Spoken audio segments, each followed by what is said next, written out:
इस सफ़र में मैं आगे बढ़ा और जा रहा हूँ सेड़ा बेड़ा गाँव, और वहाँ के लोग कैसे जीते हैं अपनी ज़िंदगी वो मैं आपको दिखाऊंगा। चलिए मेरे साथ इस सफ़र में।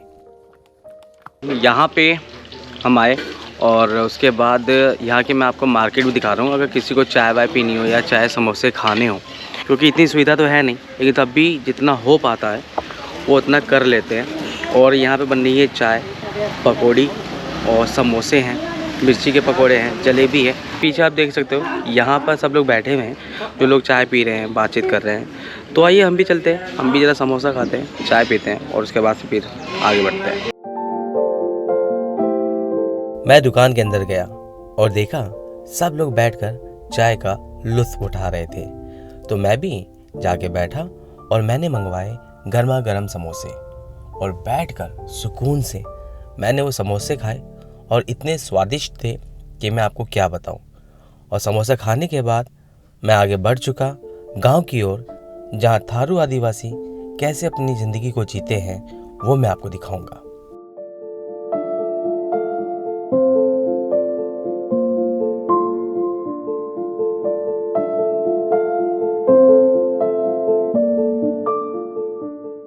चलिए एक बार फिर से आपको गांव के सफ़र में ले जाते हैं। अभी आपने देखा था मेरा जो पहला गांव मैंने आपको दिखाया था केरतपुर, उसके बाद हम सेड़ा बेड़ा गांव देख रहे हैं। ये भी 6 किलोमीटर दूर, यानी जंगलों के बीच से होकर आए हैं हम इस गांव में। यहाँ पे भी सुविधा जो है बहुत कम है। जैसे कि आप देख सकते हो शहरों में आपको बहुत कुछ मिल जाता है, पर यहाँ नहीं है। और मेरे साथ इस गाँव के प्रधान जी हैं, जिनका नाम फरदिंदा जी है, और ये मुझे अपना पूरा गांव दिखाएंगे, यहाँ के लोग कैसे रहते हैं कैसे नहीं रहते हैं, है ना। तो चलें फिर प्रधान जी। तो चलो प्रधान जी के साथ हम आगे चल रहे हैं।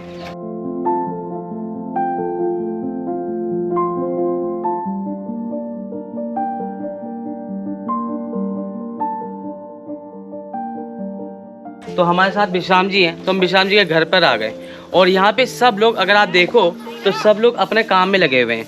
और यहाँ पे शाम होते ही, क्योंकि लाइट का थोड़ा सा कम है तो लाइट यहाँ नहीं रहती है, तो दिन में ही ये लोग अपना काम कर देते हैं। और यहाँ पे देखिए घर की अरवी, जो यहाँ पे लोग घुइयाँ बोलते हैं, ये खेतों से तोड़ के लाए हैं, जो शहरों में मिलता है आपको घुइयाँ। वैसे छोटे छोटे मिलते हैं आपको जो घुइयाँ होते हैं, है ना, इतने बड़े आपको नहीं मिलेंगे, ये खेतों में होते हैं। जैसे छोटे, मैं बताऊँ आपको छोटे वाले कैसे हैं। छोटे आपके ये होते हैं, है ना, ये देखिए। ढक इसलिए रखा है कि जैसे ओस ना पड़े या ये ख़राब ना हो जाए, तो ढक रखा है। तो ये अरवी इन्हें अपने खेत से लेकर आए हैं, और पीछे ही सिंघाड़े आपके उबल रहे हैं। और मुझे लगता है कि सिंघाड़े भी हुए कि नहीं हुए हैं, देखो पर हो गए कि नहीं हो गए, पूरे हो गए। ये सिंघाड़ा जो है वो पूरी तरीके से उबल रहे हैं, ये देखिए, ये उबल गए। हाँ उबल गए। तो ये जो सिंघाड़ा है, मैं आपको बता दूं आपको कि अब ये उबल गए हैं। तो जब ऐसी चीज़ बन रही होती ना, तो आपको रहा भी नहीं जाता। तो मैं यहाँ ना इसको सिंघाड़े को खाता हूँ और खा के बताता हूँ कि उसका टेस्ट कैसा है। और अभी से इस गांव में, सेड़ा बेड़ा गांव में, यहाँ पर खाने बनने की भी तैयारी शुरू हो चुकी है, तो वो भी दिखाऊंगा। और आगे बढ़ के देखेंगे गाँव में सिंघाड़े उबल के तैयार हो गए हैं। तो अब हम आए हैं, तो अब उसको खा के ही बताएंगे। क्या रेट मिले थे सिंघाड़े? धान से हम लोग धान से ले लेते हैं सर, मतलब धान से बराबर इतना, जितना धान दिए उतना, कभी 1.5 अच्छा, अनाज देख के तो आप सामान खरीदते हो जी। तो सेड़ा बेड़ा गांव में अगर आपको कुछ सामान खरीदना है तो मतलब अनाज को देके, तो ये अनाज को देके ये सिंघाड़े जो हैं वो लोग लाए हैं। तो कितना आप अनाज देते हो कि सिंघाड़ा मिल जाता है? बराबर का। मान के चलो अगर सिंघाड़ा 1 किलो तो 1 किलो अनाज देना पड़ेगा। अच्छा, यही होता। मान के चलिए चावल कितने रुपए किलो होंगे? वही धान हमारे यहाँ 13-14 बिक रहा है, 14 रुपये किलो हो गया। तो मैं अब ये खा के बता रहा हूँ, गरम गरम है सिंघाड़े। और ये जो सिंघाड़े मैं खा रहा हूँ वो मैं आते ही खाना शुरू कर दिया, क्योंकि प्रधान जी की वजह से कि बन रहे थे घर में। और ऐसे ही प्यार होता है यहाँ के लोगों का, बस आप जाओ, आप बस कह दो भूख लगी तो आपके लिए क्या नहीं बनाने को तैयार हो जाते हैं। तो सिंघाड़े तैयार, तो मैं खा के बता रहा हूँ। तो इसमें बहुत मीठा है। बच्चों की हंसी ने मेरे बचपन के दिन याद दिला दिए और मुस्कुराते चेहरे को देख के मैं आगे की ओर बढ़ चुका। जब मैं सेठा बेटा गांव में आगे बढ़ा और यहाँ के लोग बहुत ही प्यारे हैं सच में, मतलब जितना तारीफ करूँ उतना कम है। कम ज़रूरतों के बाद भी ये अपने में पूरा खुश रहते हैं। और देखो जैसे पीछे मेरे सभी लोग हैं। और जब मैं यहाँ देखा तो दादाजी नेट बना रहे थे, मतलब जो मछली पकड़ने के जो जाल होता है वो खुद से ही बना रहे हैं। और ये देखिए ये इस तरीके से यहाँ पे ये इस मछली के जाल को बनाया। कितना टाइम लग जाएगा दादा इसको बनने में? तो बहुत टाइम लगेगा, 3 महीना लग जाएगा। 2-3 महीना?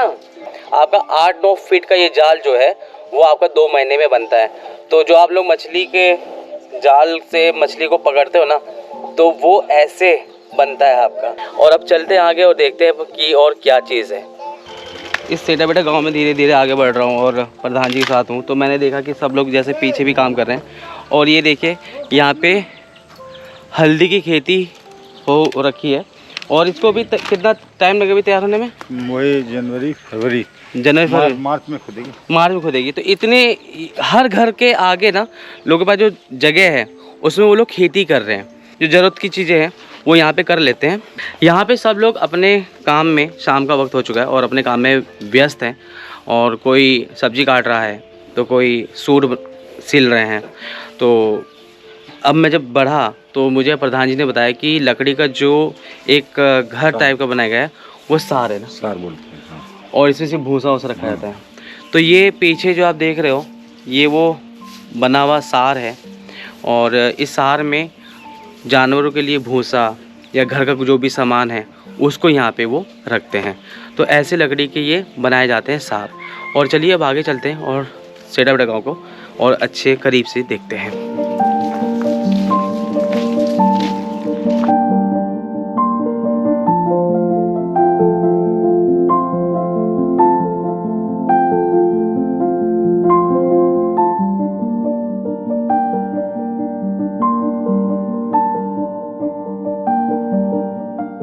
इस बोरे में क्या भरा जा रहा है? पराल भरा जा रहा है। और ये क्यों भरा जा रहा है?